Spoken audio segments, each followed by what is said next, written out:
Picture this. It's pitch dark, you're lying flat on the ground, and there is no door to lock. There's no door at all. Somewhere out past the firelight, something with teeth is moving through the grass, and you are about to do the single most vulnerable thing a human being can do. You're about to fall asleep. This is 200,000 years ago, give or take, and this is bedtime. Here's a fact that never quite gets the attention it deserves. Sleep is dangerous. Not forget to floss, dangerous. Actually dangerous. For roughly a third of every single day, your muscles go slack, your senses dim, your guard drops completely, and you become, biologically speaking, a large, slow, unarmed animal lying still on the ground. No claws, no fangs, no shell. Just you, unconscious, in the dark, in a world absolutely full of things that would love to solve their dinner problem with minimal effort. There's no Wi-Fi router blinking reassuringly in the corner. There's no deadbolt. And your ancestors did this anyway, every single night, for hundreds of thousands of years. And enough of them survived it, night after night, to eventually produce you. So how does a soft, slow, not particularly fanged primate get away with going fully offline in a world built to eat it? Stick with me, because the answer is smarter, weirder, and far more collaborative than you'd think. And by the end of this, you will never look at your own bedroom the same way again. Let's set the stage.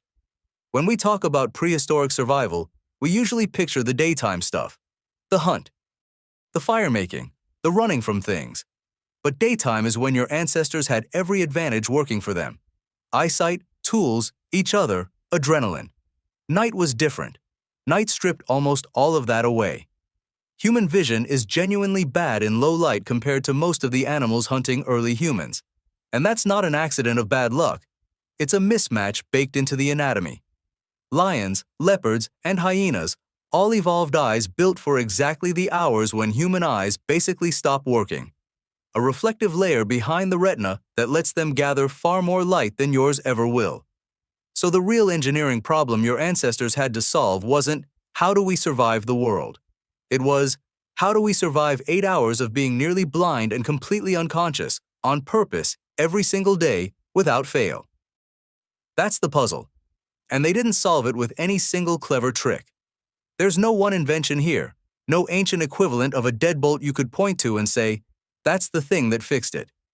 They solved it the way most hard problems actually get solved, by stacking a handful of imperfect tools on top of each other until the gaps between them got small enough to live with. Fire, geometry, chemistry, and each other. Before we even get to fire, there's a bigger, older decision buried underneath all of this. One your body still remembers. Your closest living relatives, chimpanzees and gorillas, don't sleep on the ground at all. Every single night, they build a fresh nest up in the branches, bend and weave the foliage into a springy platform, and sleep well above anything that can't climb. Researchers Fiona Stewart and Alexander Peel, along with primatologist Barbara Fruth, have documented this nest-building behavior extensively across ape populations. And it's not casual, it's engineered, tested, rebuilt nightly.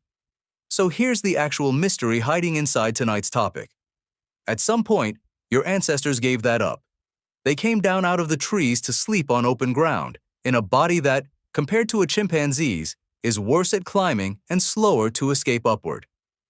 Anthropologist David Sampson, who studies the evolution of human sleep, has argued that this shift to ground sleeping was a genuine gamble, trading the passive safety of height for something riskier but ultimately more valuable, larger, more cooperative sleeping groups, deeper and more efficient sleep architecture, and eventually, controlled fire. In other words, your ancestors didn't fall out of the trees. They walked out, on purpose, and then had to invent an entirely new safety system to make up for the one they'd just abandoned. I want to be careful here, because we can't reconstruct that exact moment or interview the individual who made the call.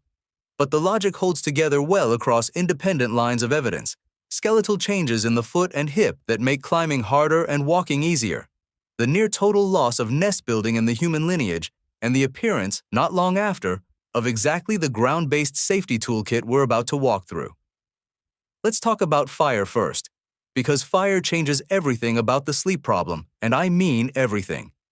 Anthropologist Richard Wrangham has spent a career studying how controlled fire reshaped human biology, mostly through what it did for cooking, but the nighttime effect deserves just as much credit and gets a fraction of it.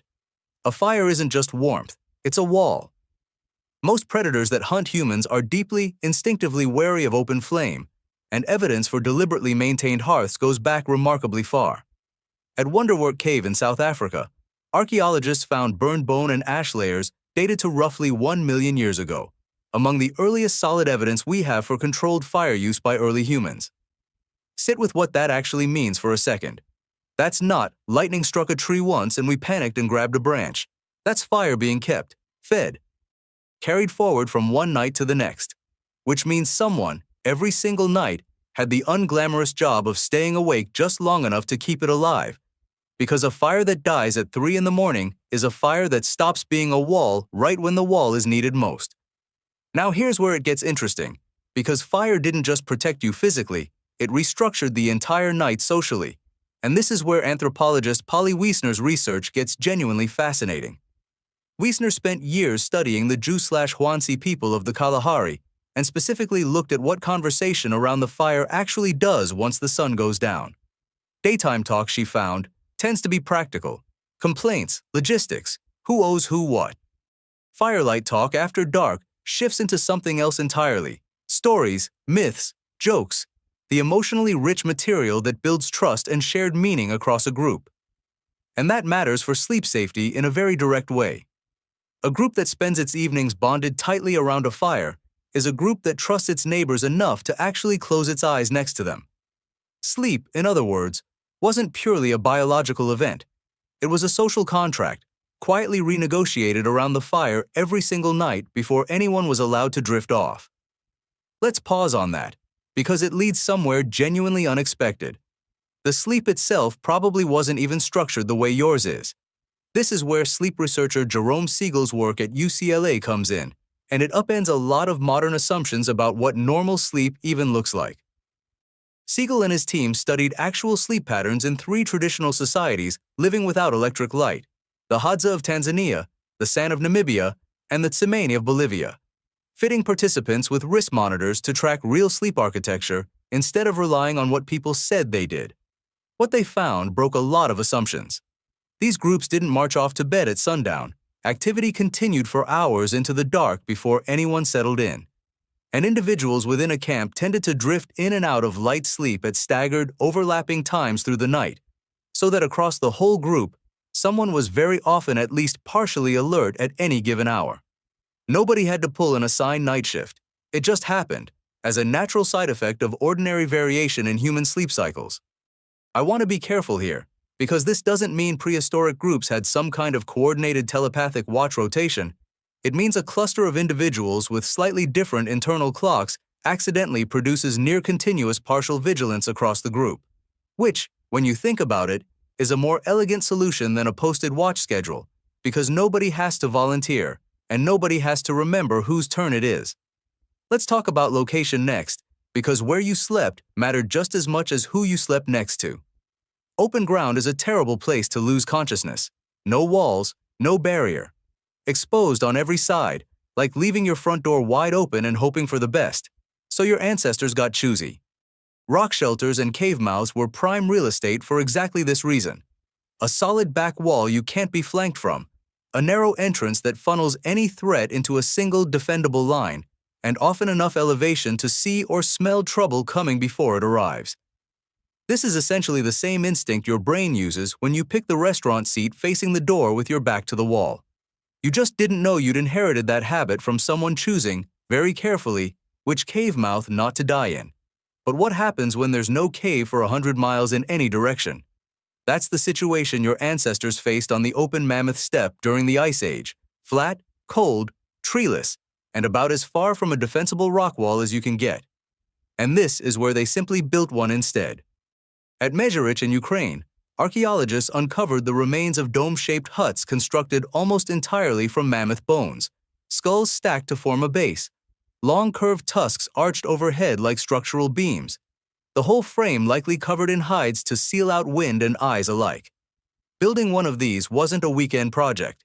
It took an enormous amount of coordinated labor, hauling and positioning bones that weighed as much as a small car, which tells you something important on its own. Whoever built these considered a safe place to sleep worth that much collective effort. A mammoth-bone hut gave you the exact same benefits as a cave mouth: a solid barrier at your back, a controllable entrance, a windbreak against a cold that could kill you in your sleep just as easily as a predator could. Except here, instead of finding the shelter, you manufactured it, bone by bone, on ground that offered you nothing for free. And it wasn't only about the shelter, it was about what was inside it. This is where things get genuinely surprising, because we actually have physical evidence of prehistoric bedding, and it's more sophisticated than you'd expect. At Wonderwerk Cave in South Africa, archaeologist Lynn Wadley and her team identified layers of compacted grass bedding dated to roughly 200,000 years ago, among the oldest known bedding in the archaeological record. That's remarkable on its own, people constructing actual mattresses out of grass rather than flopping down on bare stone. But here's the detail that really gets me. Mixed into that ancient grass, researchers identified the remains of cryptocarya, a plant with natural insect-repelling properties. Your ancestors weren't just building a soft place to lie down. They were building a soft place to lie down that also happened to keep biting insects off them while they slept, a plant-based bug net woven directly into the bed. And it doesn't stop there. Wadley's team also found evidence that the bedding at Wonderwerk Cave was periodically burned and replaced, layer after layer, generation after generation, almost certainly to clear out lice, fleas, and whatever else had moved in. That's pest control, running as a maintained tradition for 200,000 years. Let's lighten the mood for a second, because I think we owe prehistoric humans a modern comparison here. What Wadley found at Wonderwerk Cave is basically a memory foam mattress with a built-in bug zapper and a self-cleaning cycle, made entirely from plants growing right outside the cave mouth. Your ancestors weren't roughing it, they were engineering it. They just didn't have a marketing department to call it sleep tech. Now let's talk about the smallest, most defenseless sleepers in any prehistoric camp, because infants add an entirely different layer to this problem. A newborn can't regulate its own body temperature well, can't fend anything off, and can't even reliably wake itself up if something goes wrong with its breathing. This is where the research of anthropologist James McKenna, who has spent decades studying mother-infant sleep, becomes genuinely eye-opening. McKenna's work shows that close sensory contact between a sleeping infant and a caregiver, skin against skin, breath against breath, isn't just comforting. It appears to help regulate the infant's own breathing and temperature through something close to biological call and response.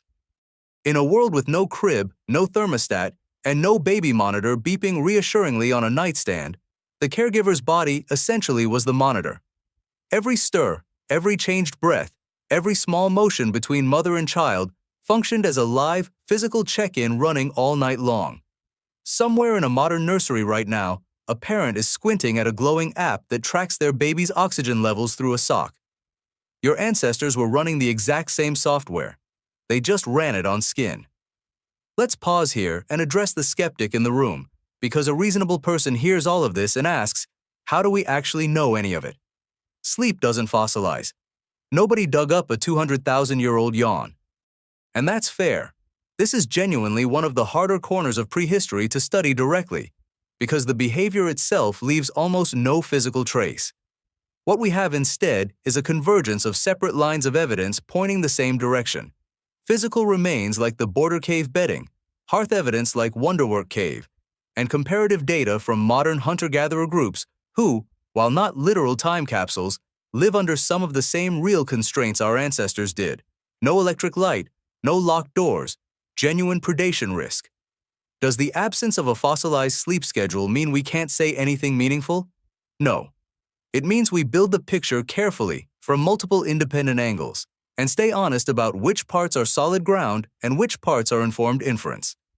We can't know with total certainty that a band of Homo sapiens 80,000 years ago staggered their sleep exactly the way the Hadza do today.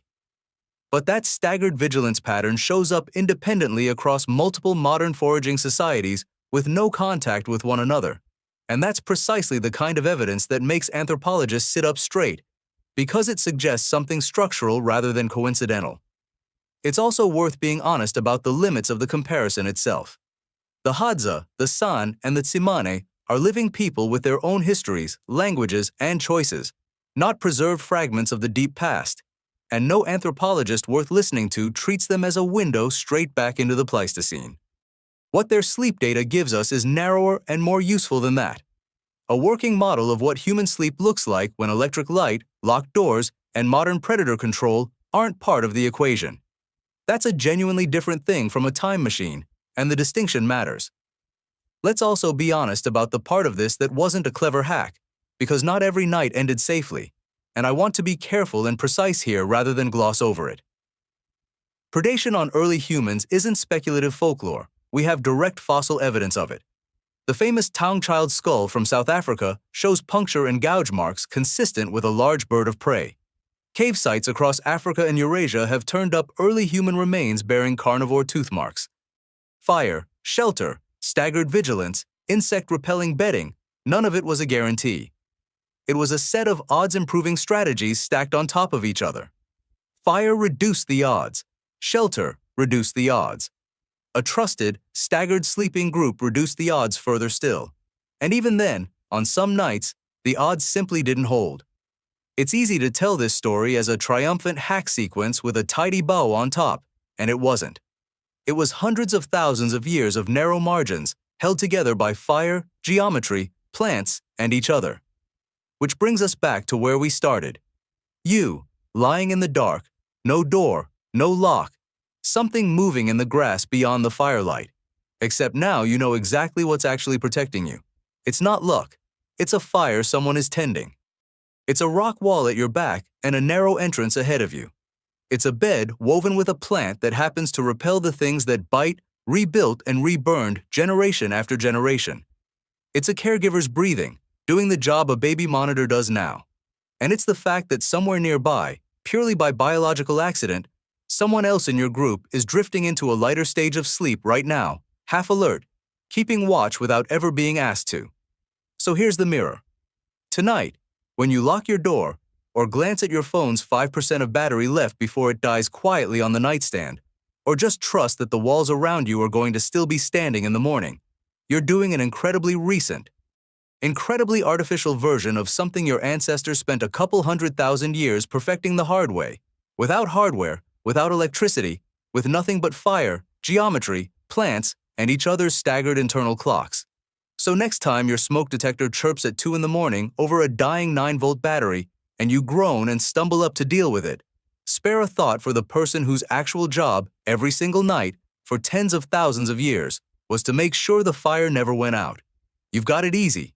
You just have to find a battery.